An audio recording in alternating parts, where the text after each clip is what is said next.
Breaking news, নতুন ঠিকানায় Shakib Al Hasan IPL মাতাবেন চেন্নাইয়ের জার্সিতে। এক বাংলাদেশিকে ছেড়ে দিয়ে আরেক বাংলাদেশিকে দলে ফেরাচ্ছে চেন্নাই সুপার কিংস। ফেসবুক এক্সে দেওয়া পোস্টে সেই ইঙ্গিত দিয়েছেন ফ্র্যাঞ্চাইজিটি। আইপিএলের সর্বশেষ আসরে চেন্নাইয়ের তুরুপের তাসে পরিণত হয়েছিল বাংলাদেশি পেসার মোস্তাফিজুর রহমান। এবার সেই দলটি ফেরাতে যাচ্ছে আরেক বাংলাদেশি সাকিব আল হাসানকে।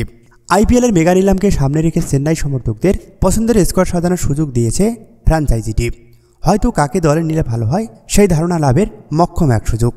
চেন্নাইয়ের অফিসিয়াল ওয়েবসাইটে সুপার স্কোয়াডের 25 সদস্য বেছে নেওয়ার উইন্ডো খোলা হয়েছে।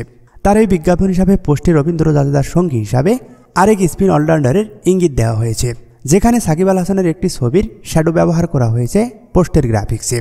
তবে শ্যাডো দেখেই ভক্তরা খুব সহজে শনাক্ত করে ফেলেছে এটি যে সাকিব আল হাসান, তাতে কোনো সন্দেহ নেই। আইপিএলের সর্বশেষ আসরে দল পাননি সাকিব আল হাসান। এর আগের আসরের নিলামের সিঁড়ি দেখে এসে কলকাতার নাইট রাইডার্সে অন্তর্ভুক্ত করা হয়। তবে কোনো ম্যাচ খেলার আগেই সরে দাঁড়ান সাকিব। এবার 1 কোটি ভিত্তিমূল্যে সাকিব আল হাসান নাম দিয়েছেন মেগা নিলামে। যদিও অন্যবারের চেয়ে এবার তাকে নিয়ে মাতামাতি খুবই কম, কারণ সময়টা যে পক্ষে যাচ্ছে না। একে তো চোখের সমস্যার কারণে ব্যাটিংয়ে তেমন ছন্দে নেই, আবার আন্তর্জাতিক টি-20 থেকে নিয়েছেন অবসর। তবে ফ্র্যাঞ্চাইজি ক্রিকেট হয়তো সহসাই ছাড়ছেন না সাকিব। আর আইপিএলে দল পেলে তো সোনায় সোহাগা। এমনিতে আইপিএলে বেশ সমৃদ্ধ পরিসংখ্যান আছে তার।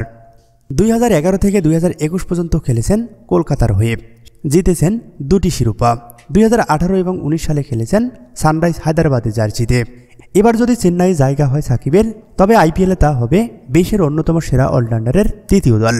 মোস্তাফিজুর রহমানকে ছেড়ে দিলেও নিলামের আগে চেন্নাই 5 জন ক্রিকেটারকে রিটেন করেছে। তবে সবকিছু ঠিক থাকলে চেন্নাইয়ের জার্সিতেই সাকিবকে আইপিএল মাতাতে দেখা যাবে।